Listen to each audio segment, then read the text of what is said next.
LAC पर तनाव के बीच सरकार का बड़ा फैसला, सेना को आत्मरक्षा में मिली गोली चलाने की अनुमति। ध्यान रहे कि पीएलए ने पैंगोंग सो चुशूल में 29-30 अगस्त की रात हासिल कई रणनीतिक चोटियों को हथियाने की कोशिश की तो भारतीय सैन्य दल ने चेतावनी देने के लिहाज से कम 4 गोलियां दागी। तब से वहां पीएलए ने कुछ नहीं किया है, लेकिन माहौल तनावपूर्ण है। नई दिल्ली से भारत ने चीन से साफ साफ कह दिया है कि हमारे सैनिक खुद की रक्षा और पूर्वी लद्दाख में अपनी सीमा की सुरक्षा के लिए किसी भी हद तक जा सकते हैं। भारत ने बिल्कुल साफ सुथरी भाषा में चीन से कहा है कि अगर क्षेत्र में हालात नियंत्रण से बाहर हुए तो हमारे सैनिक गोलियां चलाने से भी पीछे नहीं हटेंगे।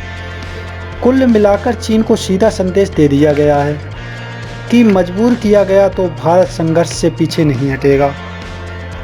एक अधिकारी ने पहचान गुप्त रखने की शर्त पर कहा, चीन को साफ संदेश दे दिया गया है कि अगर धक्का मुक्की और झड़प की कार्रवाई अब बिल्कुल बर्दाश्त नहीं की जाएगी। उन्हें साफ समझा दिया गया है कि अगर चीनी सैनिकों की तरफ से पारंपरिक हथियारों का इस्तेमाल हुआ तो भारतीय सैनिक गोलियां चलाने से भी देर नहीं करेंगे।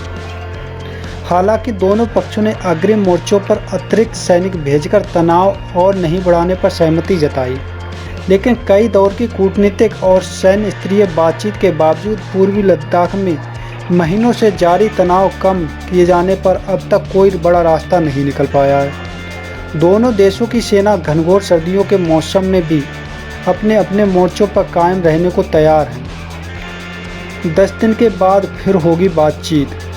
10 दिन के बाद 14 क्राफ्ट commander lieutenant general Harinder Singh और south Xinjiang military district chief major general Liu Lin की अगुवाई वाले प्रतिनिधि मंडलों के बीच 7वें दौर की बातचीत होनी है, ताकि वास्तविक नियंत्रण रेखा एलएसी से सटे अग्रिम मोर्चों से अतिरिक्त सैनिकों की वापसी सुनिश्चित की जा सके। एक सूत्र ने गुरुवार को बताया, 21 सितंबर को 6ठे दौर की बातचीत में भारत ने चीन के सामने अपनी स्थिति स्पष्ट कर दी और कहा कि पीपल्स लिबरेशन आर्मी को कोई आक्रामक कार्रवाई नहीं करनी चाहिए, वरना भारतीय सैनिक अपनी रक्षा के लिए कदम उठाएंगे और आत्मरक्षा में फायरिंग भी करेंगे। सूत्रों ने बताया, दोनों पक्ष कर्नल और ब्रिगेडियर स्तर पर हर दिन एक दूसरे से बात कर रहे हैं ताकि किसी भी तरह की गलतफहमी से बचा जा सके। उन्होंने कहा, ज़रूरत पड़ी तो सर्दियों में भी हमारे सैनिक अग्रिम मोर्चों पर तैनाती को तैयार हैं और पीएलए भी तैयार है। एलएसी पर सैनिकों हथियारों का जमावड़ा। दोनों सैनिकों ने एलएसी पर अपने 50-50 हज़ार सैनिक जमा कर रखे हैं। साथ ही सीमा पर टैंक, बख्तरबंद गाड़ियां, होवित्जर, तोपें, सतह से हवा में मार करने वाले मिसाइल सिस्टम भी लगा दिए हैं। ऐसे में दोनों पक्ष इनकी वापसी को राजी भी होते हैं तो सीमा से इनके सफाई में ये पूरा साल लग जाएगा।